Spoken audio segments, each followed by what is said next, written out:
Do you respond to comments on your Instagram posts? It seems that a lot of accounts, especially business accounts, ignore the comments under their own posts. I get it, the rise of Instagram bots and spam accounts makes all of us question the validity and the sincerity of comments, especially if those comments are entirely made out of emojis. However, it is still important to check your comments and respond to the best of your ability, acknowledging your real followers and commenters. Besides, it shows people who are just browsing through your profile that you do pay attention to your community, which gives them an extra reason to follow your account. Besides, a number of comments are much stronger engagement indicator to the algorithm, so encourage conversations and discussions.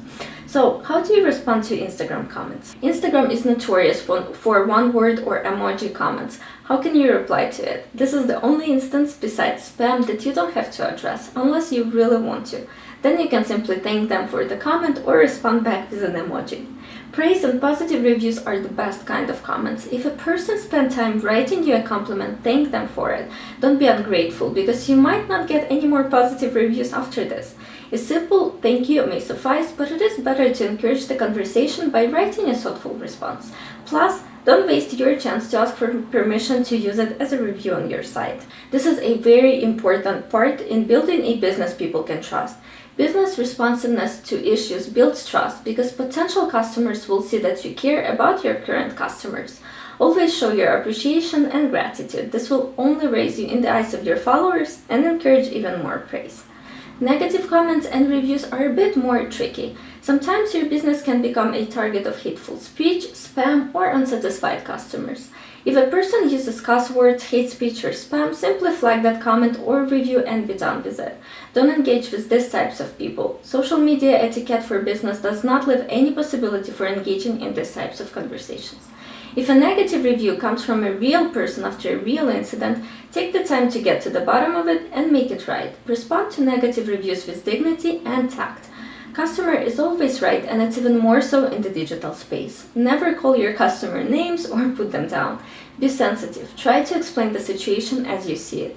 Acknowledge if there was an honest mistake on your part and attempt to fix it. A lot of times, customers will delete or update their comments as a way to thank you for taking the time to resolve their issue. Don't hesitate to ask for it in case you really feel like you've helped the customer and he is happy, but be careful not to push it too far. Most of the times, customers who have been helped to a happy resolution change their comment themselves because they don't want to hurt your business. Questions are very important. People took the time to ask you a question. Respond to it. If this is a simple question regarding your product, type out the response or send them to the link that has an answer.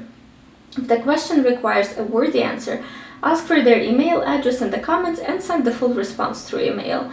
You can also ask them to contact you by calling. Yet, you don't want to miss out on the opportunity to impress your followers with the level of customer service you provide, so don't just count on them contacting you. Find a way to reach out to them, like through sending them a direct message. If you decide to contact them privately, publish a public comment letting them know to look for your DM. There is no right or wrong answer to do it. It all depends on the situation and how lengthy the response will be. Generally speaking, if you require more information to respond or your answer is really long, it's better to take it off the comment section. If you don't know the answer or are uncomfortable with making comments on a subject, find a few good links to point people in the right direction. This will show that you care and try your best to assist your followers. If you do post a third-party research or opinion, check your sources. You want your sources to be accurate, credible, up-to-date, and intelligent. If some obscure blogger with 3 followers said something you agree with, it's not a credible source, and probably more research should be done before sharing it with your own audience. After all, Instagram is no different from other social networks when it comes to comments. Take the time to go through them and address the ones that require a reply. Even if your posts get millions of likes and thousands of mentions, monitor them and respond to the most pressing ones. It will show that you read what your followers have to say. How do you manage your Instagram comments? How often do you monitor them? Share in the comment section below or head over to Instagram @LesLiu to continue this conversation.